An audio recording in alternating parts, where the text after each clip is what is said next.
Ladies and gentlemen, good afternoon and welcome to Westminster Abbey's College Garden for the official launch of Monarchy and Democracy, a history of leadership.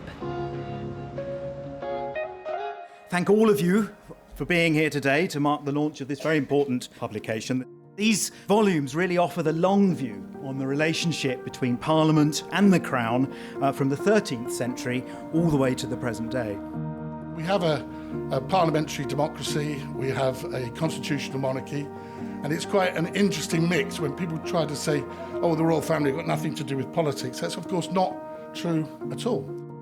In these days especially, everything has become political, and you think about how the king is very, very entrenched in issues such as climate change and society's well-being. And he's even commented on wars in the Middle East and Europe.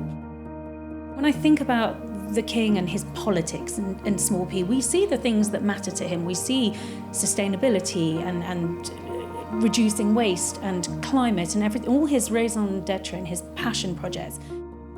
I would like to acknowledge the wonderful team at St. James House for heading up this initiative, celebrating 100 years of monarchy and democracy, marking a century of royal parliamentary history, and the release of the commemorative book. Wow, just wow, it is stunning. It's gorgeous, not only in its physical presence, but also in what it documents. It shows how the legacy institutions have shaped our world, but it makes room for everybody that's shaping it for the future. And for Ulster, it's really significant to be a part of something that is so monumental. The book is absolutely fantastic. They get bigger and bigger. We've gone into 2 volumes this time, but it's so interesting, all the different participants and the things that they bring to the book.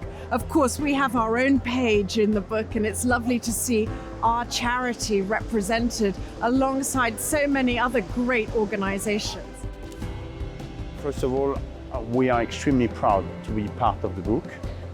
Second, I think it's an outstanding way to kind of tell the story of the last 100 years of the monarchy and democracy and how leadership have been so important in this country to make sure that monarchy was going forward without losing itself. That's a very good example for us. We are weaving beautiful products for now 160 years. We are constantly trying to innovate, to look at modernity, look at the world around us, but it's very important not to lose yourself. We are huge believers in leadership and the opportunities that come with that, and things that think about taking history, bringing them to today, and then thinking about where that might take us in the future.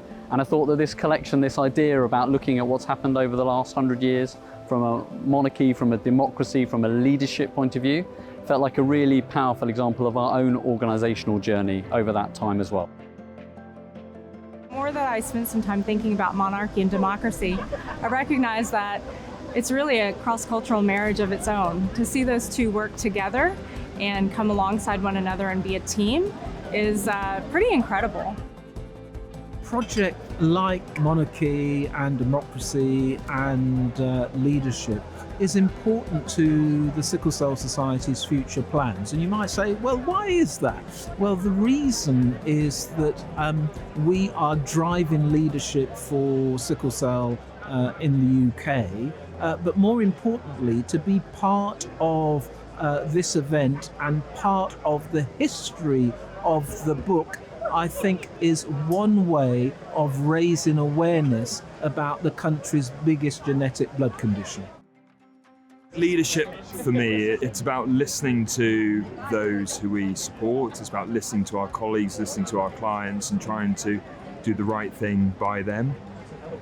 It's a collaborative effort, without a shadow of a doubt, and it's about trying to make sure that we've got the right people in the right place, really. To me, leadership is having that vision, that shared vision, but also the ability to get everyone to push in the same direction. And also, most importantly, the ability to navigate changes of condition and challenging times And if we look at the energy transition or the energy market today, there's a lots of bumps on the road, there's a lots of very, very fast movement. So it really is all about leadership.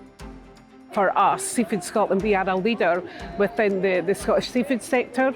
We're the only organisation that represents the entire sector, and we see it as our role to be here to speak up on behalf of all of our industry, because there's a lot of small companies who don't have that voice. So we're here to be that voice.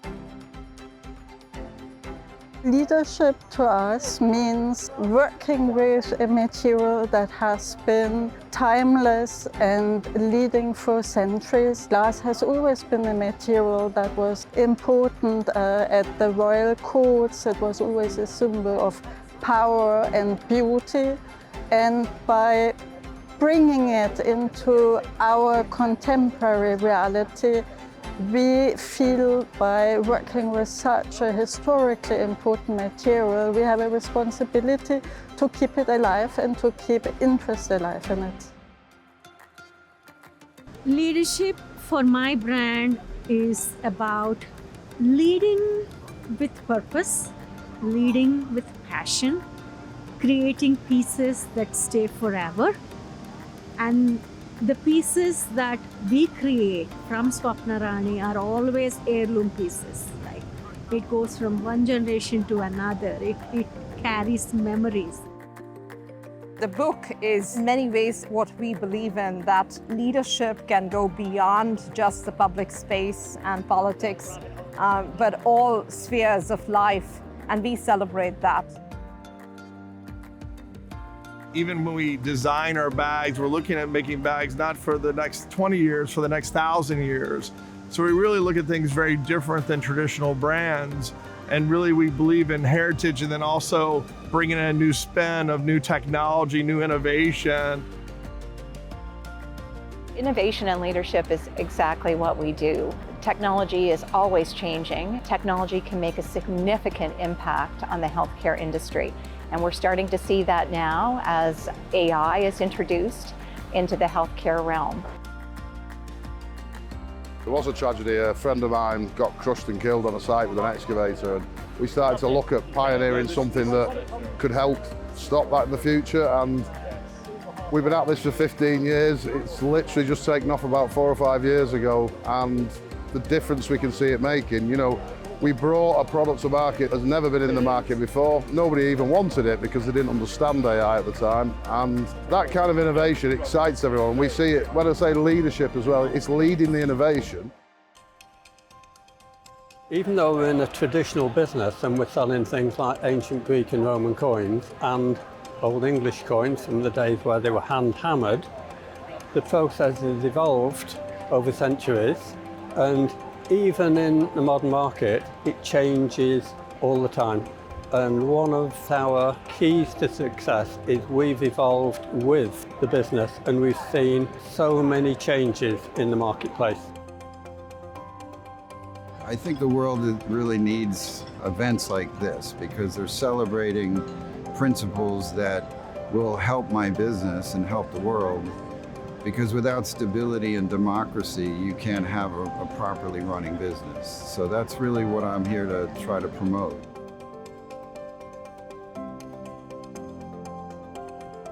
It's been a positive experience working with St James's House. They got to understand what we were as a Welsh business, how we operated, especially with the public sector, which is why it's relevant us being connected with the book.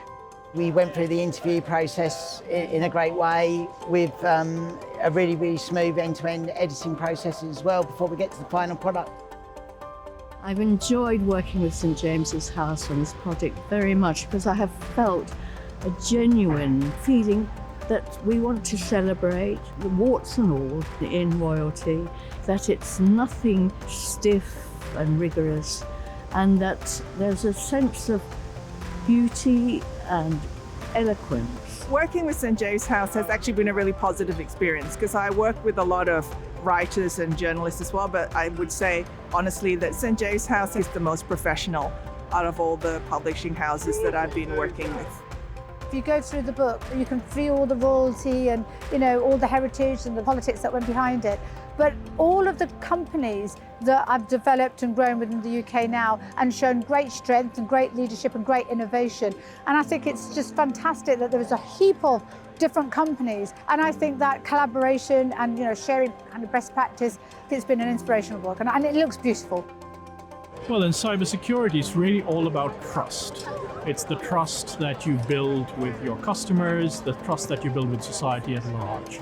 And in today's world, the fabric of trust is largely digital and it's under attack from all directions. So being part of an event like this, which celebrates the great work that has been done over the last 100 years in building a community of trust and a government that's built on these frameworks, is very important to us. It supports our work.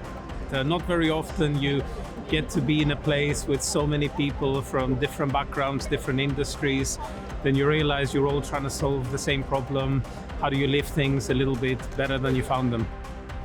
Location to be in. I mean, the gardens here are beautiful. The people that we're exhibiting with next to us, we've got salmon from Scotland and macaroons from France, and we're from Japan. It's the whole thing. It's just wonderful. What an experience. We appreciate events like this that bring together different organizations in a way that drives history, stories, people, and dreams and aspirations. Thank you all for attending the official launch of Monarchy and Democracy, A History of Leadership, and for making the day and the wider campaign such a huge success.